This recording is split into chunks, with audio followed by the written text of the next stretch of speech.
Assalamualaikum warahmatullahi wabarakatuh. Perkenalkan, nama saya Vivi Ratna Kurniasari dari Prodi Manajemen Rekayasa. Di sini saya akan menjelaskan tentang statistika proses kontrol atau biasa disebut dengan SPC. Dalam statistika proses kontrol memiliki dua fase. Yang pertama yaitu pembentukan awal proses, dan fase kedua yaitu penggunaan proses produksi secara teratur. Pada fase kedua, keputusan periode yang akan diperiksa harus dibuat tergantung pada perubahan kondisi 5M dan E. 5M yaitu yang terdiri dari manusia, mesin, material, gerakan, lingkungan, dan tingkat kehausan suku cadang yang digunakan dalam proses manufaktur. Selanjutnya yaitu contoh jurnal penerapan metode statistika proses kontrol SPC dalam mengidentifikasi faktor penyebab utama kecacatan pada proses produksi ABC. Yang pertama yaitu lembar periksa. Lembar periksa ini terdiri atas periode pengamatan, jumlah produk yang diproduksi, jenis kecacatan yang terjadi, dan jumlah kecacatan dari jenis cacat yang terjadi. Jumlah produk yang diamati adalah 205,218 unit, dan jumlah produk yang mengalami kecacatan sekitar 3.152 unit. Ada 5 jenis kecacatan yang muncul dari pengamatan yaitu blister inner, peer inner, blender mark, bucin, mol kotor. Jenis cacat yang paling banyak terjadi dari 5 jenis tersebut yaitu blister inner dengan jumlah kecacatan sekitar 1.646 unit atau 0,522%, dan bisa dilihat dari tabel 1 lembar periksa. Selanjutnya yaitu gambar 2, diagram Pareto jenis cacat.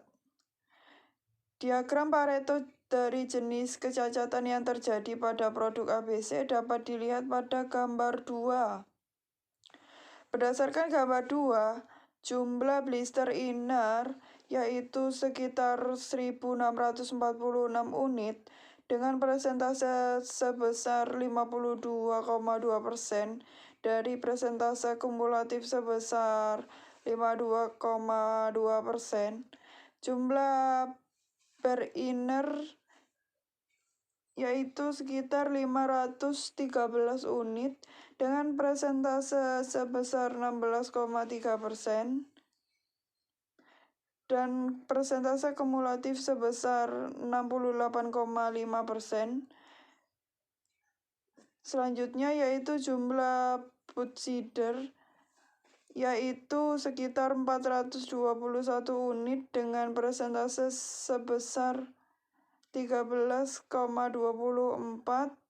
dan persentase kumulatif sebesar 81,9%. Jumlah blender Mars yaitu 352 unit dengan persentase sebesar 11,2% dan persentase kumulatif sebesar 93. Jumlah mol kotor sider yaitu sekitar 220 unit dengan persentase sebesar 7% dan persentase kumulatif sebesar 100%. Selanjutnya yaitu gambar 3 atau histori jenis kecacatan produk ABC. Dapat dilihat dari tinggi masing-masing batang mencerminkan relasi langsung dari harga instrumentasi, banyaknya kecacatan pada periode waktu yang tertentu, dan nilai dari indikator perhitungan untuk masing-masing indikator dilakukan secara terpisah. Sebab untuk interval waktu tertentu, perhitungan histogram dengan tipe indikator yang berbeda membutuhkan nilai harga yang berbeda pula.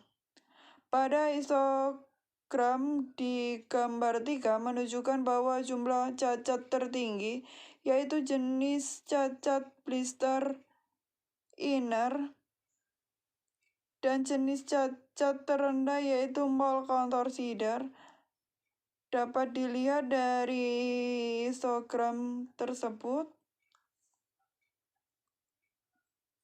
Selanjutnya yaitu fishbone atau biasa disebut dengan diagram sebab akibat. Berdasarkan hasil ringkasan faktor dominan pada penunjang timbulnya kecacatan blister inner, maka dapat disimpulkan bahwa penyebab tersebut kemudian dijadikan dasar dalam melakukan tindakan perbaikan kualitas serta masukan bagi pembuat diagram sebab akibat. Dapat dilihat dari diagram sebab akibat ini ada beberapa faktor yang mempengaruhi kecacatan, yaitu dari manusia, mesin, metode, dan lingkungan. Kita bisa menganalisisnya dari menggunakan metode fishbone atau diagram sebab akibat. Selanjutnya yaitu diagram pencar. Nah, dapat dilihat dari diagram pencar ini terdapat korelasi positif antara persentase cacat dengan jumlah cacat. Hal tersebut terlihat dari grafik yang bergerak dari kiri ke bawah menuju kanan atas.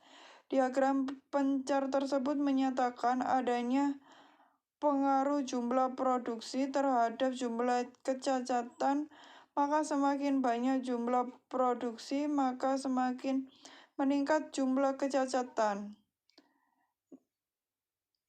yang terjadi pada produk ABC. Selanjutnya yaitu diagram alir.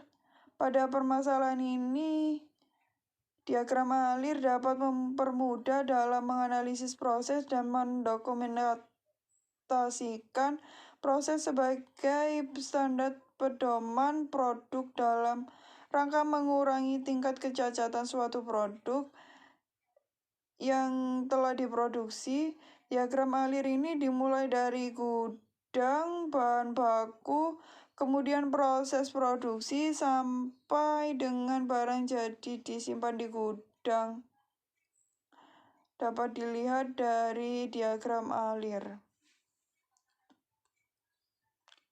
Selanjutnya yaitu peta kendali. Peta kendali ini mempunyai manfaat untuk membantu pengendalian kualitas produksi serta dapat memberikan informasi mengenai kapan dan di mana perusahaan harus melakukan perbaikan kualitas.